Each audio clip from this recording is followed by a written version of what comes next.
تو رمضان المبارک کی اہمیت، فضیلت اور رمضان المبارک کے آنے سے پہلے کون کون سے امور اللہ کے حبیب صلی اللہ علیہ وسلم کیا کرتے تھے، آج کے جمعے میں انشاءاللہ العزیز ان باتوں پر روشنی ڈالی جائے گی، اور رمضان کی اہمیت اور چند ضروری مسائل روزے کے حوالے سے میں عرض کروں گا۔ دعا ہے اللہ پاک ہمیں سن سنا کر عمل کی توفیق عطا فرمائے۔ معزز سامعین، میں نے 2 آیات سورہ بقرہ کی آیت نمبر 183 184 یہ 2 آیتیں اور دوسری آیت کا کچھ حصہ تلاوت کیا ہے۔ یہ سورہ بقرہ کا 23واں رکوع ہے، اور اس رکوع میں تقریباً 1 آیت 2 آیتیں نکال کر سارا رکوع ہی اللہ پاک نے رمضان کے اوپر بیان کیا۔ دوسرا پارہ ہے آیت نمبر 183۔ آیت نمبر کیا جی؟ ہمیں پتہ بھی ہو کہ قرآن مجید میں کس آیت میں اللہ پاک نے کیا بیان کیا، اور انشاءاللہ جب تراویح ہوگی تو دوسری تراویح کے اندر یہ آیت مبارکہ پڑھی جائے گی۔ ہمیں پتہ چلے دوسری تراویح جب پڑھیں گے تو آپ کو پتہ ہونا چاہیے کہ اس میں رمضان کا بیان آیا۔ یہ 23واں رکوع ہے۔ اللہ پاک نے ارشاد فرمایا، یا ایھا الذین آمنوا، اے ایمان والو، کتب علیکم الصیام، تم پر میں نے روزوں کو فرض کیا، کما کتب علی الذین من قبلکم لعلکم تتقون، اور اس لیے فرض کیا جیسے کہ تم سے پہلی قوموں پر فرض کیے گئے تھے، لعلکم تتقون، تاکہ تم پرہیزگار بن جاؤ۔ تو روزے کا بنیادی فلسفہ پرہیزگاری ہے، بھوکا رہنا نہیں ہے، اس لیے کہ آقا انعامدار صلی اللہ علیہ وسلم نے فرمایا بہت سارے روزے دار ایسے ہیں کہ روزہ سوائے بھوک اور پیاس کے ان کو کچھ نہیں دیتا۔ اللہ ہمیں ایسے روزے سے محفوظ کرے، اور اللہ ہمیں روزوں کے تقاضے پورا کرنے کی توفیق عطا فرمائے۔ تو روزہ بنیادی طور پر 3 قسم کا روزہ ہوتا ہے، کیفیت کے اعتبار سے، شرعی اعتبار سے نہیں، کیفیت کے اعتبار سے کتنے قسم ہیں روزے کے؟ 3 قسمیں، اور اس پر میں حدیث مبارکہ بھی آپ کو بیان کرتا ہوں۔ حضرت سیدہ عائشہ رضی اللہ تعالی عنہا، چونکہ یہ حضور کے گھر میں تھی، حضور کی اہلیہ تھی، ان کو حضور کے معمول پتہ تھے۔ فرمایا جب رمضان آتا تغیر لونہ، حضور علیہ السلام کے چہرے کی رنگت بدل جاتی، چہرے کی رنگت بدل جاتی، اور نبی علیہ السلام عبادت نارملی جتنی کرتے تھے اس سے بڑھا دیتے۔ تو یہ بھی غلط بات ہے، اگر کوئی عام دنوں میں کم عبادت کر رہا ہے، روزوں میں زیادہ کر رہا ہے، تو لوگ تانے دیتے اے جی رمضان والا مسلمان بن گیا۔ اور چلو یار، روزوں میں عبادت بڑھائی ہے تو اچھا کہنا چاہیے، اپریشیٹ کرنا چاہیے۔ ہم لوگ اس کو کہتے جی لو بھائی سال بعد انہوں یاد آ گیا، غلط بات ہے۔ بلکہ ان کو حوصلہ افزائی کریں کہ ماشاءاللہ یار آپ پڑھیں، آپ بڑا اچھا کام کر رہے ہیں، اور زیادہ آگے بڑھے گا، اور زیادہ کوشش کرے گا۔ عام دنوں میں اگر نہیں، چلو رمضان میں پڑھ رہے تو رمضان میں ان کو گھیرنے کی کوشش کرو، چلو یار اللہ کے ساتھ جڑ جائے۔ تو حضور کا رنگ مبارک بدل جاتا، اور عبادت کیا ہے؟ عبادت بڑھا دی جاتی، نفل بڑھ جاتے، تلاوت قرآن بڑھ جاتی، ذکر و اذکار بڑھ جاتا، اور دنیا کے معاملات کم سے کم سمٹ کر ہو جاتے۔ ہم نے اور ہمارے مسلمانوں میں خرابی ہے کہ رمضان کی تیاری ہم نہیں کرتے، رمضان میں عید کی تیاری کریں گے۔ عید آنے والی ہو، گھر میں رنگ ہو رہا ہے، پینٹ ہو رہا ہے، گھر میں اور کام کاج ہو رہے ہیں، کپڑے بن رہے ہیں، یہ ہو رہا ہے، وہ ہو رہا ہے، جی عید آ رہی ہے۔ عید سے بڑھ کر مسلمان کو روزے کی خوشی ہونی چاہیے۔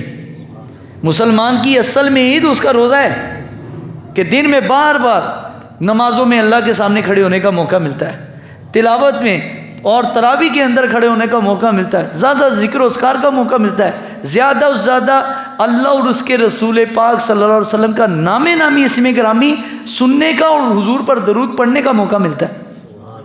عام دنوں میں تو ایسا نہیں ہے، عام دنوں ٹائم نہیں ہوتا، مصروفیات زیادہ ہوتی ہیں۔ تو حضور کا عام دنوں کے مقابلے میں رمضان میں رنگ بدل جاتا. اب یہ کیفیت ہے. تو میں نے بولا روزے کی کیفیت کے اعتبار سے کتنی قسمیں ہیں جی؟ 3 قسمیں. پہلا قسم کا روزہ یہ عام روزہ ہوتا ہے، عام بندے کا روزہ. شرعی اعتبار سے نہیں بتا رہا میں، کیفیت کی بات بتا رہا ہوں. عام بندے کا روزہ کیا؟ کھانے پینے اور جماع سے پرہیز. یہ عام بندے کا روزہ ہے. خاص لوگوں کا روزہ کیا ہے؟ کھانے پینے جماع سے بھی پرہیز کرتے ہیں اور گناہ سے بھی پرہیز کرتے ہیں. یہ ہیں خاص لوگوں کے روزے. اور خاص الخاص لوگوں کے روزے کھانے پینے جماع اور گناہ سے بھی بچتے ہیں اور دنیا داری سے بھی بچتے ہیں. روزوں میں دنیا داری نہیں کرتے. اچھا، دوسری سنت حضور صلی اللہ علیہ وسلم کی روزے میں کیا ہے؟ روزہ آنے سے پہلے سرکار صلی اللہ علیہ وسلم کے اندر جو چیز پیدا ہوتی کیفیت میں، وہ کیا ہے کہ نبی کریم صلی اللہ علیہ وآلہ وسلم روزہ آتا، رمضان آتا تو نبی علیہ الصلوۃ والسلام ہر سوال کرنے والے کو عام دنوں سے زیادہ نوازتے. عام دنوں میں اگر خیرات جتنی کرتے، رمضان میں زیادہ کرتے. اب آپ نے وہ ایک حدیث سنی ہوگی کہ حضور کے تو اپنے گھر میں 3 مہینے چولہا نہیں جلا، تو حضور کہاں سے عطا فرماتے تھے؟ اب اس کا جواب ذرا سمجھیے. میرے حضور صلی اللہ علیہ وسلم نے مدینہ پاک میں گزارے ہیں 10 سال. کتنے جی؟ 10 سال. 13 سال نبوت کے اعلان کے بعد، 13 سال مکے میں اور 10 سال مدینہ پاک میں. 10 سالوں میں حضور صلی اللہ علیہ وسلم کے پہلے 4 سال مدینے کے بڑے سخت تھے، یعنی تنگی اور معاشی طور پر حالات بڑے ٹائٹ تھے. اس میں ایک ٹائم کھانا کھاتے اور 2 ٹائم نہیں کھاتے تھے. اور جب ہوئی خیبر کی جنگ، خیبر کے بعد میرے حضور صلی اللہ علیہ وسلم کی ملکیت میں خیبر، فدق اور قریظہ کے باغات آ گئے. اور تب جب حضور صلی اللہ علیہ وسلم کو اللہ پاک نے اتنا نواز دیا، میرے حضور نے ہاتھ روکا نہیں. کچھ لوگوں کو اللہ بڑا دے دے نا، بڑا ملنے کے بعد بھی ان کی عادتیں کمیوں والی ہوتی ہیں. ان کی عادتیں نہیں بدلتی، ان کی فطرت نہیں بدلتی، سوچ وہی کمیوں والی. حالانکہ اللہ نے بڑا دیا، سوچ وہی کمینوں والی عادتیں. لیکن نبی علیہ السلام کی سنت کیا ہے کہ جب تنگی ہے تو اس حالت میں ویسے گزارا، اور جب زیادہ دیا ہے تو اس حالت میں زیادہ خیرات. فرمایا جب بھی رمضان آیا، نبی علیہ السلام پورے سال کا ہر بیوی کو، نبی علیہ السلام کی ٹوٹل 10 نکاح 11 نکاح ہوئے، اور موجود حضور کے علیہ السلام کے پاس زیادہ جو بیویوں کی تعداد 9 تھی. ایک وقت میں 9 بیویوں کو حضور نے پورے سال کا خرچہ اکٹھا دیا. اور حضور علیہ السلام کے خیرات کی ایک ترتیب ہوتی تھی. پہلے حضور گھر پر خیرات کرتے، یعنی بیوی اولاد. اس کے بعد حضور اپنے خاندان کو دیکھتے. خاندان کے بعد نبی علیہ السلام پھر اصحاب صفا کو دیکھتے. اصحاب صفا کے بعد پھر مدینے کے عام غریبوں کو. یہ ترتیب ہے. اول خیش بعد درویش. پہلے گھر والے، پہلے قریبی رشتہ دار. اور حضور نے فرمایا جس شخص نے قریبی رشتہ دار کو نوازا، قریبی رشتہ دار کو عطا کیا جو اہل تھا مدد کا، فرمایا عام بندے کو خیرات دینے سے رشتہ دار کی خدمت کرنے ڈبل ثواب ہے. رشتہ دار کی خدمت کرنا یعنی عام بندے کو دیں گا، بلکہ حضور نے ناپسند فرمایا کہ کسی کے پاس اتنا مال ہو اور وہ اپنے رشتہ داروں کو چھوڑ کر کسی اور کو صدقات و خیرات دے رہا ہے. ناپسندیدگی فرمائی ہے.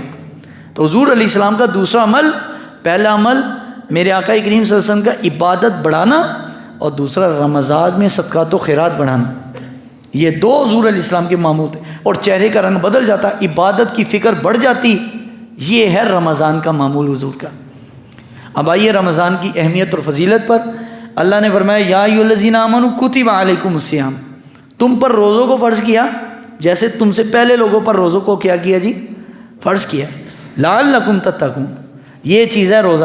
روزہ تمہارے اندر، جو روزہ تمہارے اندر تقویٰ پیدا نہیں کر رہا، جو نماز تمہارے اندر تقویٰ پیدا نہیں کر رہی، جو شریعت اور دین علم تمہارے اندر خوف خدا نہیں بڑھا رہا، تو ایسے نہ علم کا فائدہ، نہ نماز کا اور نہ روزے کا فائدہ۔ جو تمہارے اندر بزرگی اور تقوی، پرہیزگاری، صفائی اور تمہارے اندر طہارت نہیں پیدا کر رہی، تو اس عبادت کا کیا فائدہ؟ وہ تو پھر ٹکرے ہی نہیں، وہ صرف ٹکرے ہیں، وہ عبادت نہیں ہے۔ عبادت بندے کو بدلتی ہے، اس کی فطرت کو بدلتی ہے، اس کی سوچ کو بدلتی ہے، اس کے اندر مثبت تبدیلی لے کر آتی ہے عبادت۔ اور جو عبادت پر بندے کا کر کر کے بھی اللہ اللہ، اس کا نفس نہ مرے، اس کی انا نہ مرے، اس کے اندر اس کی میں نہ مرے، تو وہ بندہ عبادت تو کر رہا ہے لیکن اس کا اثر نہیں لے رہا۔ عبادت بندے کو بدلتی ہے۔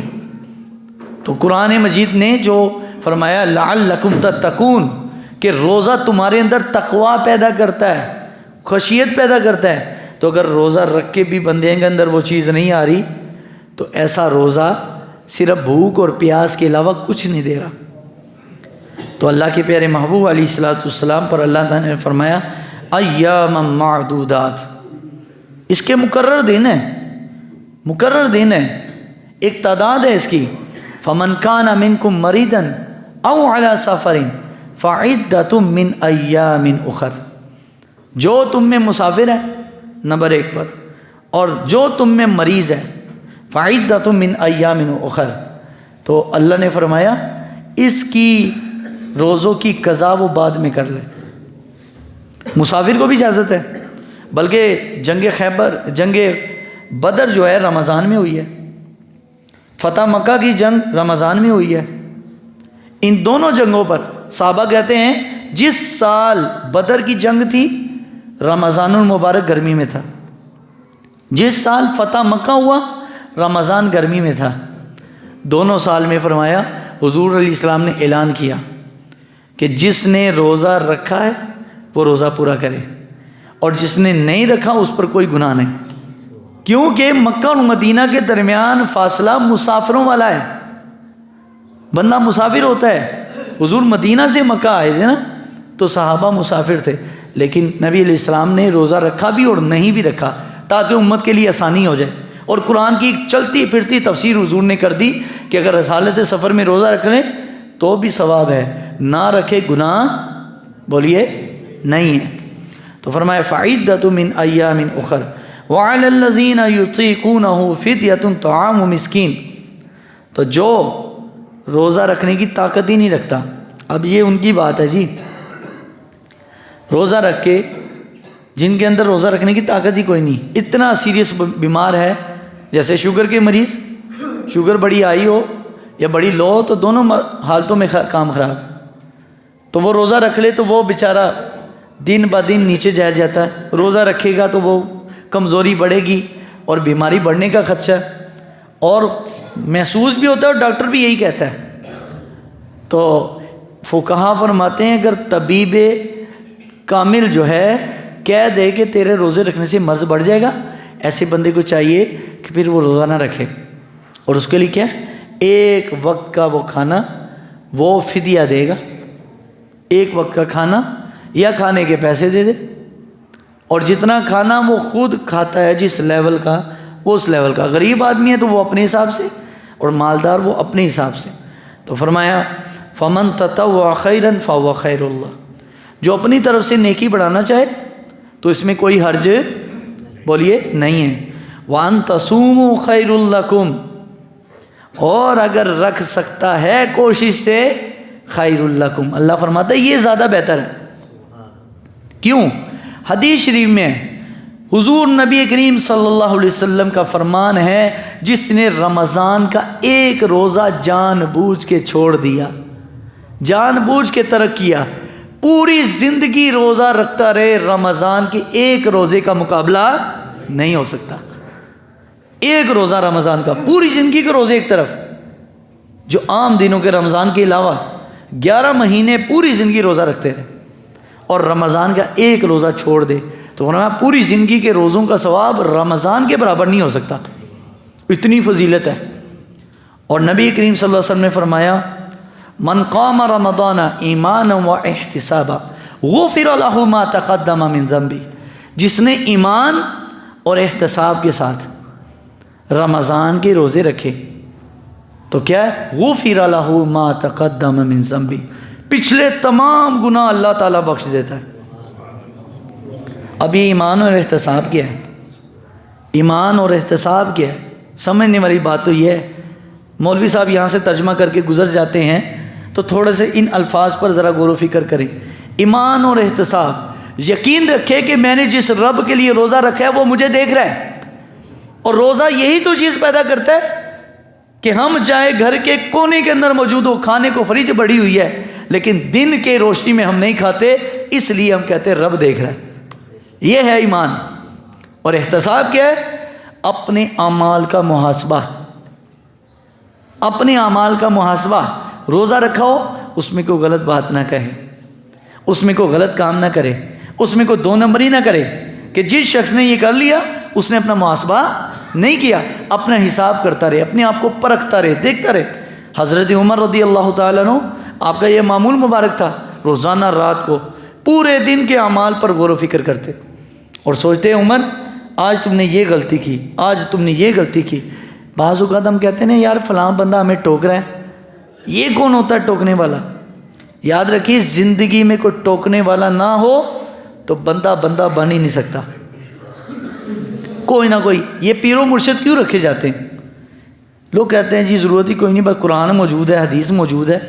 میں نے کہا ٹھیک ہے، لکھی ہوئی چیزیں موجود ہوں تو بھائی ٹھیک ہے، پھر اسکول میں بھی کسی استاد کی ضرورت نہیں ہونی چاہیے، کتابیں بچوں کو پکڑاؤ بھائی پڑھتے جاؤ۔ ٹریفک کے اصول لکھے ہوئے ہیں کہ نہیں لکھے ہوئے جی؟ کتاب میں لکھے ہوئے ہیں نا۔ پاکستان چلانے کے اصول آئین میں لکھے ہوئے ہیں، کوئی چلانے والا ہی نہ ہو تو چل پائے گا؟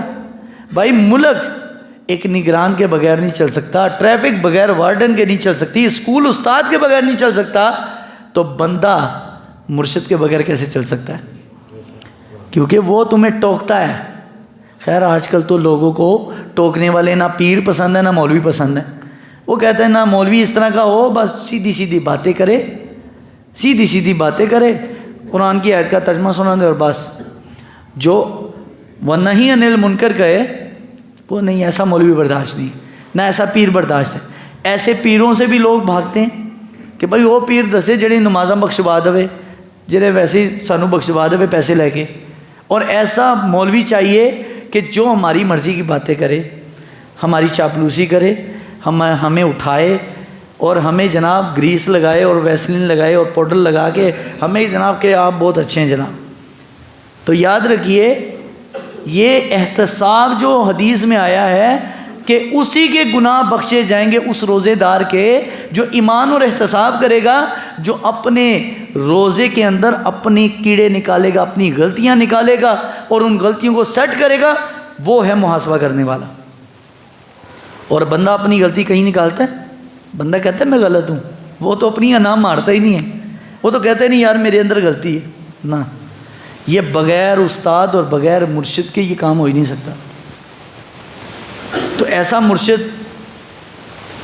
مرشد ہونا چاہیے جس کو اقبال نے بھی کہا تو نے پوچھی ہے مجھ سے امامت کی حقیقت مجھ سے، رب تجھے میری طرح صاحب اسرار کرے، ہے وہی تیرے زمانے کا امام برحق جو تجھے غائب و موجود سے بیزار کرے، دے کے احساس زیاں تیرا لہو گرما دے اور کفن کی سان چڑھا کے تجھے تلوار کرے۔ یہ ہیں وہ لوگ کہ جو تمہیں غلطی بتائیں، تمہیں ٹوکیں۔ خاندان میں کوئی بڑا ٹوکنے والا نہ ہو تو خاندان برباد۔ یہ دیکھیں نا آج مال روڈ پر اتنی سیکیورٹی دی ہوئی ہے ان فاحشہ خواتین کو کہ جو ابھی جمعے کے بعد نکلیں گی، اور ان کو فل پروف سیکیورٹی دی ہوئی ہے کہ جناب انہوں نے کچھ نہ کہے، کوئی منع نہ کرے، یہ جو مرضی کرتی پھریں۔ اور انہوں نے سلوگن کیسے کیسے بنا کے لگائے ہوئے ہیں، کس طرح کے سلوگن بنا کے لگائے ہوئے ہیں۔ اور کسی نے یہ احتساب کی بات، مسئلہ سارا احتساب کیا ہے، اور روزہ بھی احتساب کرنے والے کا قبول ہونا ہے، جو اپنی غلطیاں نکالے، اپنے آپ کو سیٹ کرے۔ اور نبی صلی اللہ علیہ وسلم کے سامنے عقل مند شخص کا ذکر ہوا کہ عقل مند شخص کون ہے؟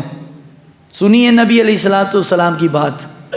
آقا دو جہاں مدنی تاجدار صلی اللہ علیہ وسلم نے فرمایا عقل مند اور باشعور شخص وہ ہے جو اپنے آپ کو درست کرنے میں مصروف کر دے۔ انہوں فکر نہ ہوئے یار فلاں کی کر رہے فلاں کی کر رہے، وہ کہ یار میں کیا کر رہا ہوں، میرے اندر یہ کمی ہے، اور یہ میں کو مارنا ہی بڑی بات ہے، یہ بڑی بات ہے۔ تو یہ کوشش کریں رمضان کے روزے بھی رکھیں، تراویحیں بھی پڑھیں، اور ساتھ اپنی جو ایگو اپنی میں ہے نا اس کو بھی اللہ کے سامنے جب سجدہ کریں تو کہیں اللہ میں اپنے سجدہ بھی تیرے آگے، سر بھی تیرے آگے، اور میری میں بھی تیرے آگے جھکی ہوئی ہے، پھر روزہ قبول ہے۔ ان کے بارے میں حضور نے فرمایا من قام رمضان ایمانا و احتسابا غفر له ما تقدم من ذنبه، جس نے ایمان اور احتساب کے ساتھ روزہ رکھا اس بندے کے پچھلے سارے گناہ معاف۔ اتنی بڑی فضیلت دیکھیں، جتنی بڑا پیکج اللہ نے دیا ہے نا اتنی بڑی قربانی بھی ہے۔ ہر مشکل کے بعد جو آسانی ہے نا وہ یہی تو چیز ہے کہ پہلے اپنا آپ جھکانا پڑتا ہے، اپنا آپ مٹانا پڑتا ہے۔ مٹا دے اپنی ہستی کو گر تو کوئی مرتبہ چاہے، کہ دانہ خاک میں مل کر گلے گلزار ہوتا ہے۔ بندہ اپنے آپ کو مٹا کے رب کی بارگاہ میں اونچا مقام پاتا ہے، اپنا آپ مٹانا پڑتا ہے، اپنا آپ جھکانا پڑتا ہے، پھر رب العالمین کہتا ہے بندے تو نے میرے لیے روزہ رکھا، جا پچھلے گناہ معاف۔ ایسے بندے کے گناہ معاف ہیں۔ ہم کہتے ہیں مولوی صاحب نے کہا ہے حدیث میں جی پچھلے گناہ معاف روزہ رکھنے سے تو ہم جو مرضی کرتے پہ پورا سال تو گناہ معاف ہو جائیں گے، ایسا نہیں ہے۔ نبی علیہ السلام نے فرمایا اذا داخل رمضان فتحت ابواب السماء، جب رمضان کا مہینہ داخل ہوتا ہے آسمان کے دروازے کھل جاتے ہیں، جنت کے دروازے کھل جاتے ہیں۔ وفی روایت فتحت ابواب الجنہ وغلقت ابواب جہنم، رمضان میں مرنے والے شخص کے لیے اللہ نے جہنم کے دروازے بند کر دیے۔ اتنی بڑی فضیلت ہے بھائی کہ رمضان میں جو مر گیا جہنم کے دروازے بند ہے، وہ کہاں جائے گا؟ جنت میں۔ وَسُلْسِلَةِ الشَّيَاطِينِ، اور شیطان جگڑ دیے جاتے ہیں۔ شیطان، سارے بولیے شیطان جگڑ دیے جاتے ہیں۔ تو بھائی رمضان میں زنا کون کرتا ہے؟ زنا رمضان میں شراب کون پیتا ہے؟ رمضان میں کرپشن کون کرتا ہے؟ شیطان تو بند ہے بھائی، اصل میں شیطان تو بند ہے۔ الذی یوسوس فی صدور الناس من الجنۃ والناس، سینے میں وسوسے بند ہوتے ہیں لیکن اندر ایک شیطان بیٹھا ہے وہ نفس۔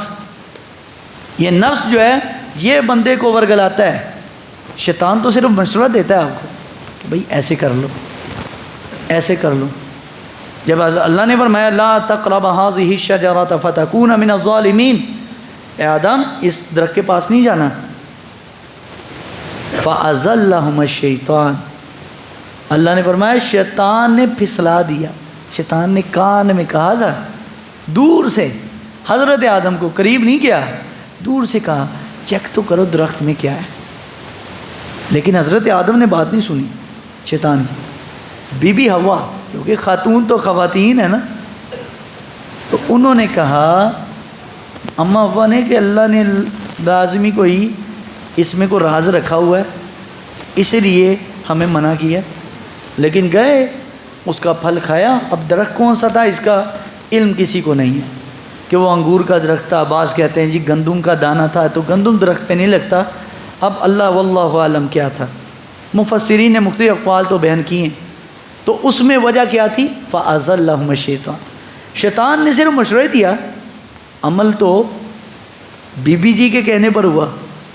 تو انسان کے اندر ایک نفس ہے جو بندے کو ورگلاتا ہے، رمضان میں بھی وہی گناہ کرواتا ہے۔ رمضان بھی آتا ہے تو بعض اوقات لوگ رمضان میں بھی بندے نہیں بنتے، تو اللہ نے ان کے بارے میں تو فرمایا کہ شیاطین بند ہوتے ہیں، لیکن اندر والے شیطان کو ایک ہی چیز روک سکتی ہے، وہ بندہ خود جب محاسبہ کرتا ہے اپنا، جب اپنا خود سوچتا ہے یار میں یہ غلط ہوں، مجھ سے یہ غلطی ہوئی ہے، میں نے غلط بات بولی، غلط کام کی، غلط چیز دیکھی، جب ان چیزوں کو روک لیتا ہے تو پھر اللہ کی رحمت متوجہ ہوتی ہے، ایسے بندے کے پیچھے گناہ معاف ہو جاتے ہیں۔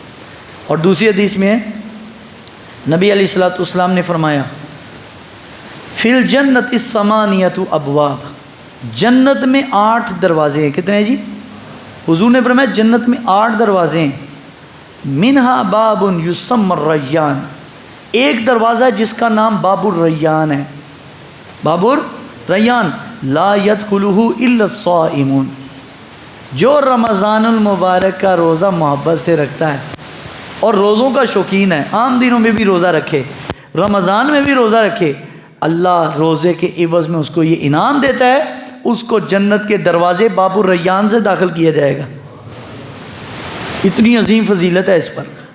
اور دوسری حدیث میں نبی علیہ الصلوۃ والسلام نے فرمایا کل عمل ابن آدم یضاعف الحسنہ بعشر امثالها الى 700 ضعف قال اللہ الا الصوم. اللہ کے حبیب علیہ السلام نے فرمایا، اللہ فرماتا ہے، حدیث قدسی ہے، کہ ہر عمل کے عوض اس امت کو ایک نیکی پر 700 نیکیاں اللہ رمضان میں دے گا. رمضان میں 700 نیکیاں، بلکہ اس سے بھی 100 ضعف، اس سے بھی بڑھا دے الا الصوم. لیکن خالص جو روزہ رکھا جاتا ہے نا رمضان میں، حالت روزہ میں کوئی عمل کرے 700 نیکی، لیکن روزے کا جو اجر ہے فرمایا الا الصوم فانہ لی وانا اجزی بہ. فرمایا سوائے روزے کے، روزے کی جزا میں خود دوں گا، اور روزے کی جزا جنت کے سوا کوئی نہیں ہے. جنت ہے، بالکل جنت ہے. اور دوسری حدیث میں یدو شہوتہ وطعام اجل الصائم فرحتان فرحۃ عند فطرہ. اور روزے دار پورے دن کھانے پینے اور شہوت سے اپنے آپ کو بچا کے رکھتا ہے. اور فرمایا جب روزہ افطار کرتا ہے اس کے لیے 2 خوشخبریاں، اس کے لیے فرحتان 2 خوشیاں ہیں، عند لقاء ربی والا خلوف فم الصائم اطیب عند اللہ من ریح المسک والصیام جنہ. ایک تو یہ کہ اس کو اللہ سے ملاقات کروائی جائے گی روزے دار کو، اور دوسرا یہ اس کے منہ کی جو بدبو ہے، جو روزہ رکھنے کی وجہ سے منہ میں ایک بدبو پیدا ہوتی ہے، فرمایا اللہ اس کو جنت کی مشک و عنبر سے زیادہ پسند کرتا ہے. کتنی فضیلت ہے بھائی، روزے کی برکات ہی برکات ہے. اور نبی علیہ الصلوۃ والسلام نے فرمایا فَإِذَا كَانَ يَوْمُ صَوْمِ أَحَدِكُمْ فَلَا يَرْفُثُ وَلَا يَصْخَبْ فَإِنَّ صَابَ أَحَدٌ وَقَاتَلَهُ فَلْيَقُلْ إِنِّي امْرُؤٌ صَائِمٌ. جو بندہ روزے کی حالت میں کوئی گناہ والا کام نہیں کرتا، کوئی غلط بات منہ سے نہیں نکالتا، اور اگر کوئی اس کے ساتھ جھگڑا بھی کرے اس کو کہہ دے میں روزے دار ہوں اور میں صبر کروں گا. حالت روزے میں یہ ادب ہے کہ یہ کام کیا جائے. اور حضرت سیدنا سلمان فارسی اس حدیث کے راوی ہیں کہ نبی کریم صلی اللہ علیہ وآلہ وسلم نے رمضان المبارک کی آمد سے ایک دن پہلے 29 شعبان کو حضور نے خطبہ دیا. سلمان فارسی فرماتے خاطبنا رسول اللہ صلی اللہ علیہ وسلم فی آخری یوم من شعبان. رمضان کی آخری تاریخ تھی، حضور نے خطبہ دیا، اور وہ کیا ہے یا ایھا الناس، اے لوگو. حضور کے خطبے کا انداز چیک کریے. مسجد نبی میں محفل جمی ہے صحابہ کی، اور حضور خطبہ دے رہے یا ایھا الناس قد اظلکم شہر عظیم مبارک فیہ لیلۃ خیر من الف شہر. اے لوگو تمہارے اوپر ایک ایسا مہینہ سایہ افغن ہونے والا ہے کہ جو عظیم ہے، بابرکت ہے، اور اس میں ایک رات ایسی ہے جو 1000 مہینوں سے افضل ہے. شہر جعل اللہ صیامہ فریضۃ قیام لیلہ تطوع ومن تقرب فیہ بخصلۃ من الخیر کان کمن ادی فریضۃ فیما سوا. فرمایا اس کے دن کا روزہ اور رات کا قیام اللہ نے تم پر لازم کیا ہے. دن کا روزہ رکھو، رات کو قیام کرو، اور ومن تقرب فیہ بخصلۃ من الخیر. اور اس میں فائدہ اتنا ہے کہ جس شخص نے اس رمضان المبارک میں نفل پڑھا عام دنوں میں فرض کے برابر، عام دنوں میں فرض کے برابر، ومن ادی فریضۃ فیہ کان کمن ادی 70 فریضہ فیما سوا. جس نے اس مہینے میں ایک فرض ادا کیا عام دنوں میں 70 فرضوں کے برابر ثواب ہے. ایک فرض نماز پڑھی رمضان میں عام دنوں میں 70 کے برابر، رمضان میں 2 نفل پڑھے عام دنوں کے فرضوں کے برابر، اتنی برکات ہے۔ اور نبی علیہ السلام نے فرمایا وَشَهْرٌ صَبْرٌ وَصَبْرُ ثواب الجنہ، یہ صبر کا مہینہ ہے۔ صبر کا معنی ہے رکنا، ٹھہرنا، برداشت کرنا۔ اس میں بندہ بھوک پیاس کو بھی برداشت کرتا ہے، شہوت کو بھی کرتا ہے، زبان کو بری بات سے روکتا ہے، صبر کرتا ہے، آنکھوں کو بری چیز دیکھنے سے صبر کرتا ہے، ہاتھوں کو برا کام کرنے سے صبر کرتا ہے، کانوں کو بری چیز سننے سے صبر کرتا ہے، اور پاؤں کو بری چیز کی طرف چلنے سے صبر کرتا ہے۔ یہ ہے صبر کا معنی۔ وَصَبْرُ ثَوَابُ الْجَنَّةِ، اور اللہ نے صبر کا جو ثواب ہے وہ جنت رکھا ہے۔ اور نبی کریم صلی اللہ علیہ وسلم نے فرمایا وَشَهْرُ الْمَوَاسَاتِ وَشَهْرٌ يُزَادُ فِيهِ رِزْقُ الْمُؤْمِنِ، یہ مواسات کا مہینہ ہے، یہ دوسرے کی غمخواری کا مہینہ ہے، دوسرے کے خیال کرنے کا مہینہ ہے۔ اور نبی علیہ السلام نے فرمایا اس مہینے میں یزاد فیہ رزق المؤمن، اللہ مومن کے رزق کو اس مہینے میں بڑھا دیتا ہے، مومن کا رزق بڑھ جاتا ہے۔ دیکھیے عام دنوں میں کوئی غریب سے غریب آدمی بھی وہ چیز کھانا سوچ و بچار میں بھی نہیں ہوتی جو اس میں اللہ دونوں روز کھانے نصیب کر دیتا ہے۔ یہ برکت ہے، یزاد فیہ رزق المومن، اگر مومن ہوگا اس کے لیے اس مہینے میں اللہ کی طرف سے کھلا لنگر، اس کو رزق پہنچے گا۔ اور نبی علیہ السلام نے فرمایا فَفِيهِ صَائِمٌ كَانَ لَهُ مَغْفِرَةٌ لِلذُّنُوبِ وَعِتْقُ رَقَبَتِهِ مِنَ النَّارِ، جس نے کسی روزے دار کو روزہ افطار کروایا، من فطر فیہ صائما کان لہ مغفرہ، اللہ نے روزہ افطار کرنے والے کے لیے بخشش لکھ دی ہے، بخشش لکھ دی ہے۔ وعید کا رقبتہ من النار، اس کی گردن کو جہنم سے آزاد کر دیا۔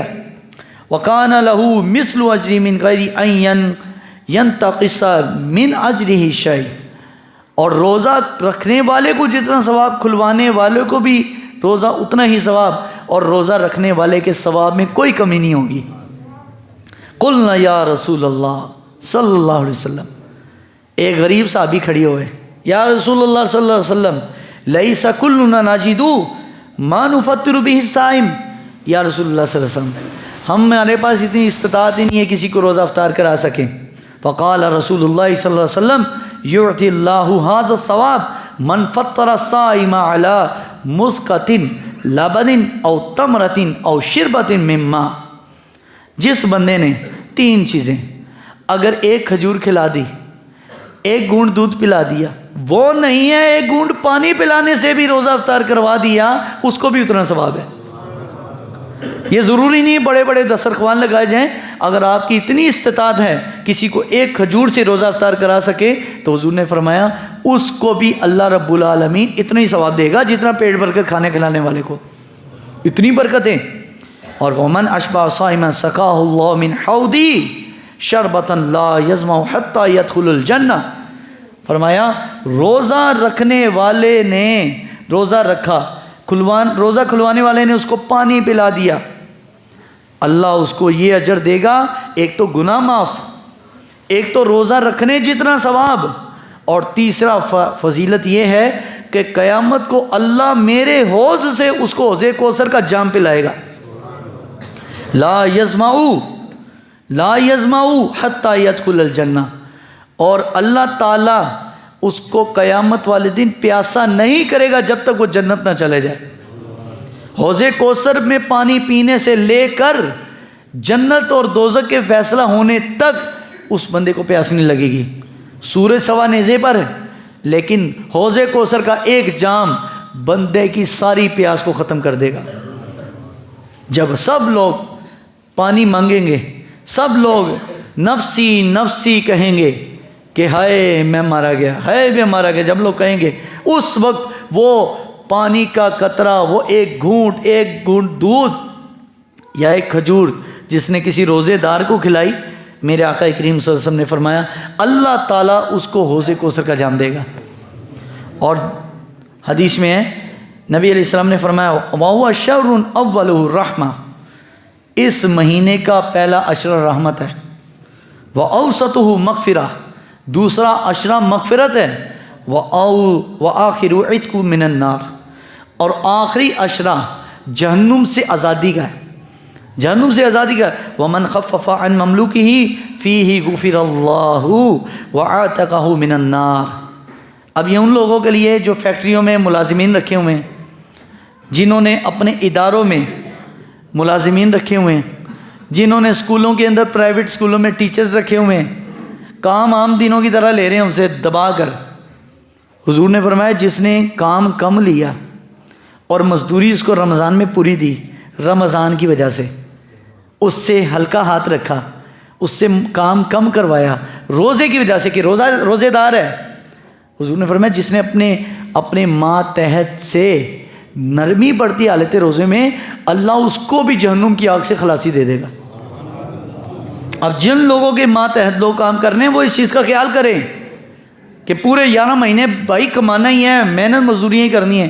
ایک مہینے کوئی بات نہیں، اسے کام آدھا لے لو، کام ہلکا کر لو اور پیسے ان کو پورے دو. تو یہ کام کرنا چاہیے. اور حضور نے ممبر پر حضور چڑھ رہے تھے، بس آخری حدیث کہہ کے نبی علیہ الصلوۃ والسلام ممبر پر تشریف رکھ رہے تھے. پہلی سیڑھی پر قدم رکھا، فرمایا آمین. دوسری سیڑھی پر قدم رکھا، فرمایا آمین. تیسری سیڑھی پر قدم رکھا، پھر فرمایا آمین. پوچھا یا رسول اللہ صلی اللہ علیہ وسلم آپ نے 3 بار یہ آمین کا لفظ کہا؟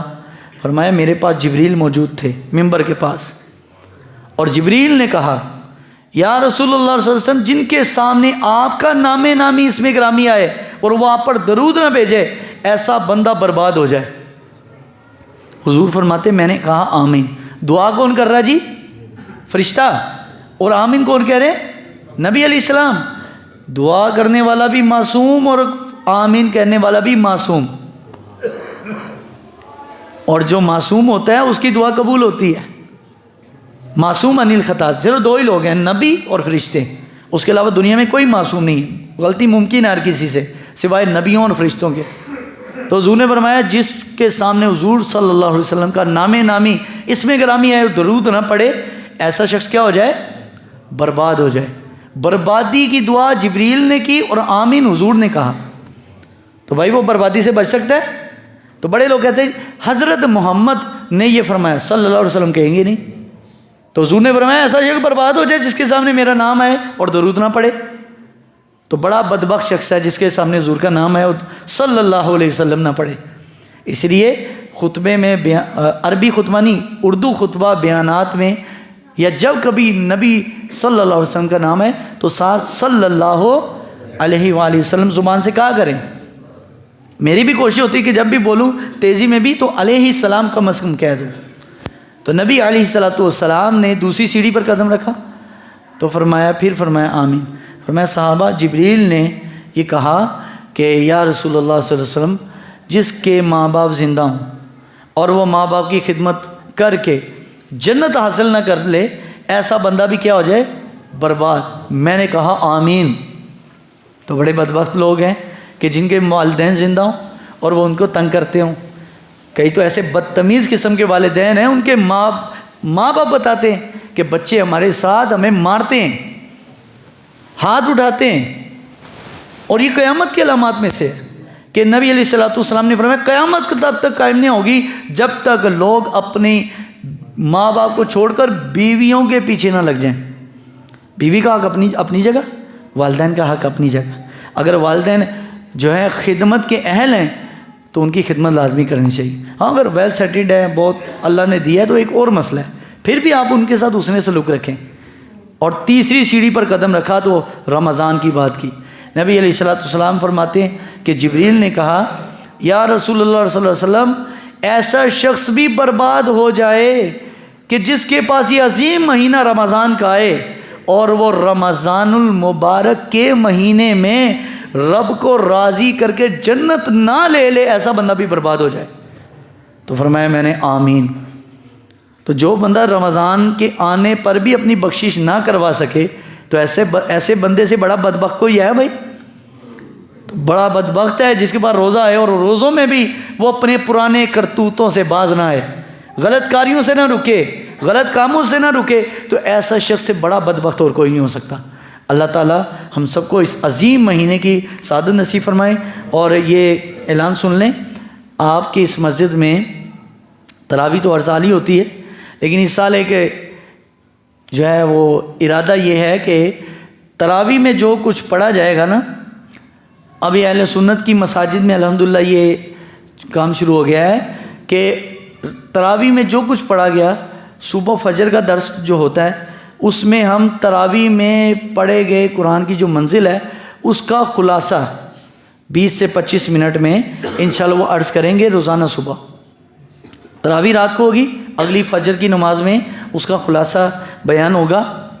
کوشش کریں اگر آپ کو 27 درس جو ہوں گے اگر آپ سن لیں نا، کم از کم انشاءاللہ خصوصاً نوجوانوں کو میں یہ عرض کر رہا ہوں، آپ کو اتنا اندازہ قرآن کا ہو جائے گا کہ اللہ پاک نے قرآن میں بیان کیا کیا ہے۔ سمجھ لے کہ قرآن کی ایک موٹی موٹی سی سیر ہو جائے گی، روزانہ 125 پارے کا خلاصہ۔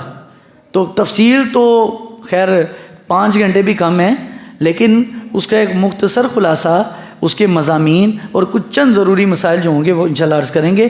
تو آپ لوگ کوشش کریں کہ مسجد میں نماز پڑھیں، تو انشاءاللہ متصل نماز کے فوراً بعد فجر کی، فجر بھی جلدی ہوتی ہے رمضان میں، تو انشاءاللہ درس ہوگا 20-25 منٹ کا، آپ لوگ لازمی اس میں شرکت فرمائیں۔ جزاک اللہ۔